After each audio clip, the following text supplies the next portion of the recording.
अस्सलामुअलैकुम नाज़रीन, मैं मोहम्मद असलम हुसैन सियासत की खबरों में आप सबका इस्तकबाल करता हूँ। आज 20 नवंबर 2023 है। इस्लामिक तारीख के हिसाब से आज 5 जमादी अव्वल 1445 हिजरी है। पेश है आज की कुछ अहम खबरें। रियासत उत्तराखंड में मुनज़्ज़म हुई एक सुरंग में 41 मजदूर एक हफ्ते से ज़्यादा अरसे से फंसे हुए हैं। मरकजी हुकूमत का कहना है कि मजदूरों को बचाने के लिए 5 ऑप्शन पर मुश्तमिल एक्शन प्लान को हतमी शक्ल दी जा रही है। सड़क ट्रांसपोर्ट और हाईवेज के सेक्रेटरी अनुराग जैन ने कहा कि मरकजी हुकूमत 12 नवंबर से उत्तरकाशी के सलकेरा टनल में फंसे 41 कारकुनों को महफूज निकालने के लिए पुरअज़्म है और इसके लिए 5 ऑप्शन एक्शन प्लान पर काम कर रही है। रेस्क्यू ऑपरेशन आज 9वें रोज भी काम जारी रखे हुए हैं। इस दौरान अनुराग जैन ने उत्तरकाशी टनल रेस्क्यू ऑपरेशन के बारे में मालूमात फराहम करने के लिए एक वीडियो जारी किया। उन्होंने कहा कि हुकूमत तमाम कारकुनों के महफूज इनकला के लिए पुरअज़्म है और मरकज कारकुनों को मल्टीविटामिन, एंटी डिप्रेसेंट और खुश्क मेवाजात भेज रही है। उन्होंने कहा कि 5 इख्तियारात का फैसला किया गया और 5 मुख्तलिफ एजेंसियों को इन इख्तियारात को पूरा करने का फैसला किया गया है। इस खबरनामे को MS एजुकेशन की जानिब से स्पॉन्सर किया जा रहा है। MS Education Academy believes that education is the best gift from parents to their children. That's why we offer a holistic, ethical and fun-filled education to our students. MS Education Academy, preparing world-worthy individuals. Please click the link given in description for more details. National centre for seismology के मुताबिक आज पीर की सुबह महाराष्ट्र के हिंगोली में Richter scale पर 3.5 की शिद्दत के जलजले महसूस किए गए। NCS के मुताबिक जलजला आज सुबह 5:09 पर 5 किलोमीटर की गहराई में आया। हिंगोली के शहरी महोख्वाब थे। कुछ लोगों ने जलजले के झटके महसूस होने पर नींद से बेदार हो गए। जलजले की शिद्दत ज्यादा नहीं थी और कोई जानी व माली नुकसान की इत्तला नहीं है। महाराष्ट्र के अलावा तेलंगाना और कर्नाटक तक जलजले के झटके महसूस किए गए। जलजले का मरकज तेलंगाना के दारुल हैदराबाद से 255 किलोमीटर और नागपुर से 265 किलोमीटर दूर बताया जा रहा है। कौमी दारुल दिल्ली में हवा का मियार आज पीर की सुबह बहुत खराब जुमरे में रिकॉर्ड किया गया। 310 एयर क्वालिटी इंडेक्स के साथ system of air quality and weather forecasting and research SAFAR India के मुताबिक दिल्ली में आज पीर की सुबह 8:30 बजे एयर क्वालिटी इंडेक्स 310 रिकॉर्ड किया गया, जिसने इसे इंतहाई नाकिस करार दिया है। दिल्ली हुकूमत मरकजी हुकूमत सभी आलूदगी हवा से परेशान है। दिल्ली में बढ़ते हुए आलूदगी को रोकने के लिए कई एक तरह के मुनासिब इक़दाम किए जा रहे हैं, लेकिन फिर भी आलूदगी कंट्रोल नहीं हो रही है।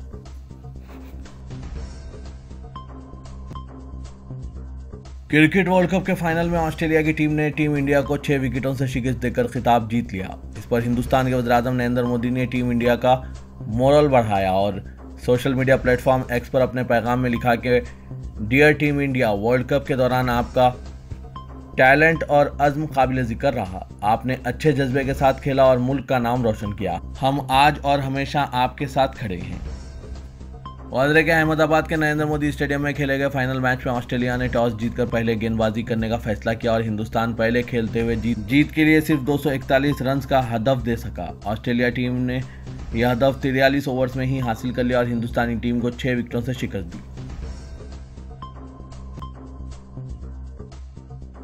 उत्तर प्रदेश के वज़ीर आला योगी आदित्यनाथ के सख्त रवैये के पेश नज़र हलाल सर्टिफिकेट जारी करने वाले तंजीमों के खिलाफ मुकदमा दर्ज होने के बाद इंतहाई सराहत का मुजाहरा करते हुए उत्तर प्रदेश हुकूमत ने गुज़िश्ता शामी हलाल सर्टिफाइड मसनूआत पर पाबंदी आयद कर दी, जिसके तहत उत्तर प्रदेश की सरहद में हलाल मुसद्दक़ा अद्वियात, तिब्बी आलात और कॉस्मेटिक्स की तैयारी, ज़ख़ीरा, तक़सीम और ख़रीदो फ़रोख्त करने पर पकड़े जाने वाले मुतालिका शख्स या फर्म के खिलाफ कानूनी कार्रवाई की जाएगी, जबकि एक्सपोर्ट के लिए तैयार करदा मसनूआत को पाबंदी से दूर रखा गया है। बताया जाता है कि एक्ट की कुछ दफ़ात में 6 साल से लेकर उम्र कैद और जुर्माने की सज़ा भी हो सकती है। वहीं हलाल सर्टिफाइड मसनूआत की जांच के लिए जांच कमेटी तश्कील करने की हिदायत दी गई है, जो दुकानों और शॉपिंग मॉल्स में छापा मारकर इन अशिया को बरामद करे और फ़रोख्त करने वालों के खिलाफ कार्रवाई करें। हलाल सर्टिफाइड प्रोडक्ट्स के मामले में समाजवादी पार्टी ने हुकूमत उत्तर प्रदेश को घेरते हुए इस पर हिंदू मुस्लिम की सियासत करने का इल्ज़ाम लगाया है। समाजवादी पार्टी के तर्जुमान फ़खरुल हसन चांद का कहना है कि भारतीय जनता पार्टी ने हलाल प्रोडक्ट्स की सूरत में समाज में तफरीक पैदा करने का एक मौका निकाल लिया है। पार्टी तर्जुमान के मुताबिक बीजेपी को हलाल मसनूआत से कोई दिक्कत नहीं है और ना ही इम्पोर्ट और एक्सपोर्ट का कोई मसला है। इसे हिंदू मुस्लिम की सियासत करने के लिए मंदिर, मस्जिद, लव जिहाद, हिजाब, नकाब, मदरसा, यूसीसी के बाद अब हलाल मसनूआत पर सियासत करने का मौका चाहिए। क्योंकि महंगाई और बेरोजगारी के मसले पर बीजेपी के पास कोई जवाब नहीं है। कुछ पुलिस अफसरान के जरिए मसाजिदों में फलस्तीन के लिए दुआ ना करने के ताल्लुक से मीडिया में शाये खबर पर आज दिल्ली पुलिस के आला अफसरान ने अपना मौक़िफ़ वाज़ेह करते हुए कहा कि सरकारी तौर पर दिल्ली पुलिस ने इस तरह की कोई हिदायत जारी नहीं की है। पुलिस के आला अफसरान ने एक अखबार से खुसूसी बातचीत के दौरान ये वजाहत की। डीसीपी नॉर्थ सुधांशु वर्मा ने कहा कि जहां तक फ़लस्तीन और इजराइल के दरमियान जंग का मसला है तो इस पर मुल्क, पुलिस और हमारे साथ जुड़े लोगों का एक ही मौक़िफ़ है कि सभी लोग प्यार और अमन का पैगाम आम करें। दिल्ली पुलिस के ताल्लुक से बाद लोगों के जरिए जो खबर फैलाई जा रही है वो गलत है। एसीपी विजय कुमार रस्तोगी ने मीडिया के सवालों के जवाब देते हुए कहा कि बाज़ मीडिया प्लेटफॉर्मों के जरिए फैलाई जाने वाली खबर में कोई सच्चाई नहीं है। थाना सदर बाजार के एसएचओ और स्टाफ ने इस तरह की कोई बात नहीं कही है। हम लोग इस तरह की बात तो बोल ही नहीं सकते। उन्होंने कहा कि दुआ अमन कायम करने के लिए होती है और हर मजहब में की जाती है और इसे रोकने के लिए ना तो कमेटी बुलाई गई और ना ही कहा गया है कि आप इस तरह ना करें।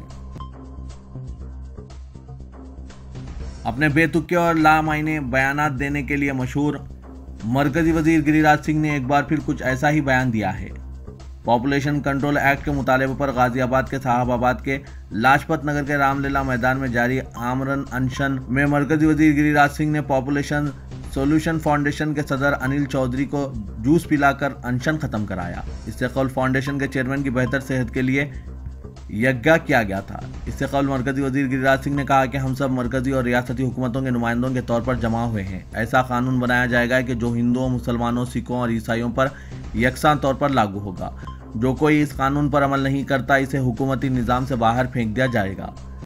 उन्होंने कहा कि उत्तराखंड में जल्द ही कॉमन सिविल कोड नाफिज किया जाएगा। गुजरात इसकी पैरवी करेगा और फिर पूरा मुल्क इसकी तखलीद करेगा। उन्होंने मुल्क के अवाम से अपील की कि वो इसे सियासत से ना जोड़ें। जो भी इसकी मुखालिफत करेगा इसे इख्तिदार से बाहर कर दिया जाए। 1947 में आज़ादी के वक्त मुल्क में आबादी पर काबू पाने का कानून नाफिज होना चाहिए था। मुल्क के अंदर 148 ऐसे अजला हैं जहां आबादी में तब्दीली आ रही है। उन्होंने कहा कि आज मुल्क को आबादी कंट्रोल कानून की ज़रूरत है। हम आबादी में पहले नंबर पर है, लेकिन हमारे पास महज 2.5% ज़मीन और 4% पानी है।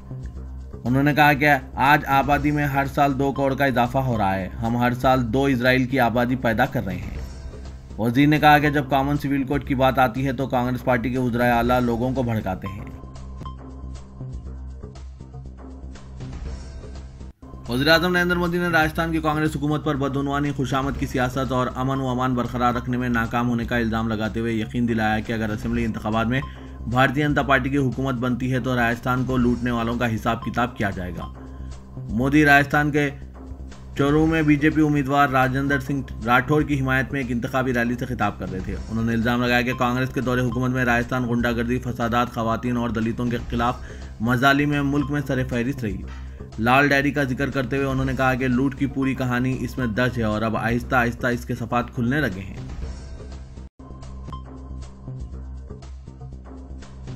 कांग्रेस तेलंगाना में भारत राष्ट्र समिति में दरार पैदा करके अवाम को पसमानदगी की तरफ ले जाने की कोशिश कर रही थी। चीफ मिनिस्टर के चंद्रशेखर राव ने आज मुत्तहिदा जिला मुहिमनगर में इंतखाबी जलसों से खिताब करते हुए ये बात कही। उन्होंने कहा कि कांग्रेस ने 50 साल में कुछ नहीं किया। चीफ मिनिस्टर ने इंदिरम्मा राज्यम के मायने भूखमरी का दौर करार देते हुए दावा किया कि उस दौर में अवाम मुफलिसी और गुर्बत का शिकार रहे।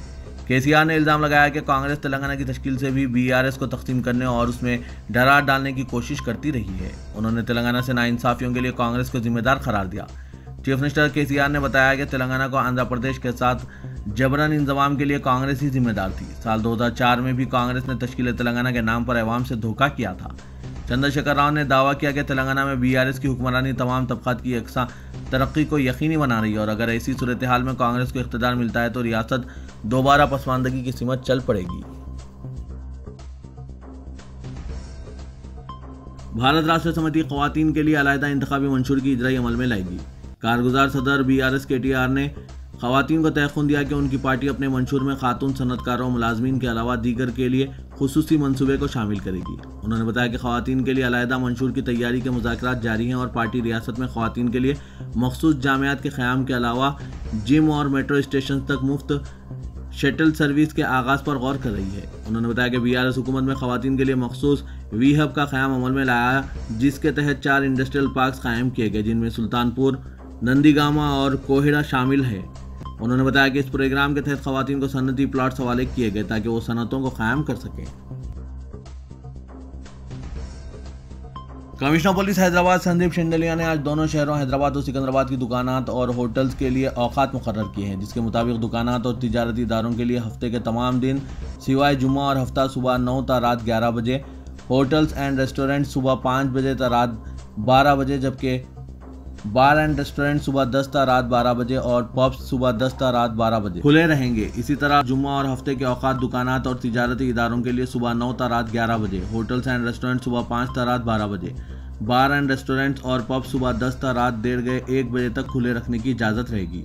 पुलिस कमिश्नर ने हैदराबाद सिटी पुलिस अहदेदारों को हिदायत दी है कि मुकर्ररा वक्त पर दुकानात को बंद करवाया जाए।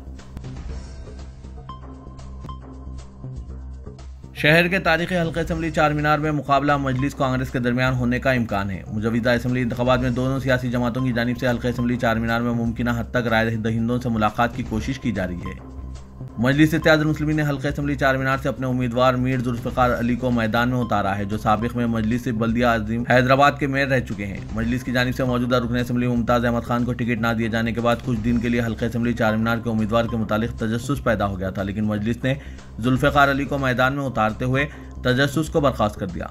हल्के असेंबली चार मीनार से मजलिसी उम्मीदवार मीर जुल्फ़िकार अली के खिलाफ मुकाबला करने वालों में कांग्रेस उम्मीदवार मुजीबुल्लाह शरीफ शामिल हैं। हल्के असेंबली चार मीनार के बुनियादी मसाइल में तारीखी चार मीनार के अफराद पैदल राह प्रोजेक्ट की तकमील, मुतवाज़ी सड़कों की तामीर के अलावा हल्के के हुदूद में मौजूद कई अहम तारीखी इमारतें शामिल हैं। चार मीनार पैदल राह प्रोजेक्ट के दायरे में हम्मा मंजिल पार्किंग कॉम्प्लेक्स की तामीर तवील मुद्दत से ज़ेर-ए-अल्तवा मसला है, लेकिन इंतखाबात के ऐलान से कबल इस प्रोजेक्ट का संग बुनियाद रखा जा चुका है।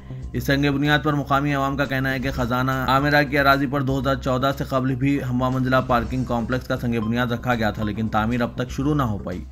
कांग्रेस उम्मीदवार मुजीबुल्लाह शरीफ तरक्याती मंसूबे के अलावा कांग्रेस की 6 जमानतों के साथ अवाम के दरमियान में है, जबकि मजलिसी उम्मीदवार मीर जुल्फ़िकार अली अपने साबिका रिकॉर्ड की बुनियाद पर अवाम से वोट तलब कर रहे हैं। सदर कुल हिंद मजलिस इत्तेहादुल मुस्लिमीन और रुकन पार्लियामेंट हैदराबाद असदुद्दीन ओवैसी ने कहा कि तेलंगाना में गुज़श्ता 10 सालों के दौरान झगड़े, फसादात और कर्फ्यू नहीं हुए। तमाम मजहबी जुलूस पुरअमन निकाले गए। रियासत ने अमन के साथ तरक्की की, इसलिए ज़रूरी है कि जहां मजलिस के 9 उम्मीदवार मुकाबला कर रहे हैं वहां से मजलिस को कामयाब किया जाए। रियासत के माबाकी हल्कों में BRS को कामयाब किया जाए, क्योंकि दीगर रियासतों में हिजाब हलाल गोश्त को निशाना बनाया जा रहा है। तेलंगाना में अमन के साथ गरीबों और पसमानदा तबकात को तालीम और तरक्की के मौके मिल रहे हैं, क्योंकि वो कौमी जमातें बीजेपी और कांग्रेस के अलावा तीसरी जमात BRS यहाँ मौजूद हैं। जहाँ 2 कौमी जमातें होती हैं वहाँ बीजेपी हावी हो जाती है। रियासत तेलंगाना में 2 कौमी जमातों के इरादे नेक नहीं है, इसलिए रियासत के मुस्तकबिल को बचाने के लिए मजलिस को कामयाब करें और मामू यानी BRS की तायीद करें। हैदराबाद कमिश्नर पुलिस ने किसी भी केस में दरमियानी अफराद की मुदाखलत कबूल न करने की हिदायत दी और कहा कि शहर के तमाम पुलिस स्टेशनों में सिर्फ शिकायत गुजार और मुलजिमीन को ही अंदर आने की इजाज़त दी जानी चाहिए। कमिश्नर पुलिस संदीप शिंदलिया ने तमाम पुलिस स्टेशनों के अरबाब मिजाज को हिदायत दी है कि वो तहकीकात में सियासी कायदीन की मुदाखलत को बर्दाश्त ना करें। उन्होंने पुलिस अहदेदारों को हुक्म दिया कि वो किसी के बातों पर यकीन करते हुए तहकीकात के अमल को मुतासिर ना करें। उन्होंने स्पेशल ब्रांच के अहदेदारों पर जोर दिया कि वो पुलिस स्टेशनों पर करीबी नजर रखें। रॉडी शीटर्स की सरगर्मियों और दरमियानी अफराद की बढ़ती मुदाखलत के सबब संदीप शिंदलिया ने यह काम सादिर किए। ऐसी इत्तलात है कि पुलिस स्टेशनों में दरमियानी अफराद का अमल दखल बढ़ता जा रहा है। कमिश्नर पुलिस के ताज़ा इक़दाम से सियासी कायदीन और दरमियानी अफराद की बढ़ती मुदाखलत पर रोक लगेगा और मुतासरीन को इंसाफ मिलेगा। हल्के असेंबली चन्नानगुट्टे के रियासत नगर डिवीजन के मुख्तलिफ इलाकों में हल्के असेंबली चन्नानगुट्टे के मजलिसी उम्मीदवार अकबरुद्दीन अवैसी ने इंतखाबी मुहिम चलाई। इस मौके पर इनके फर्जंद Nooruddin Owaisi, trustee Salar Millat educational trust, Mirza Mustafa Baig Saleem corporator और दूसरे मौजूद थे। रियासत नगर डिवीजन के अवाम ने अकबरुद्दीन अवैसी का इस्तकबाल किया। अकबरुद्दीन अवैसी ने इनसे आने वाले 30 नवंबर के इलेक्शन पर इनके हक में वोट देने की अपील की।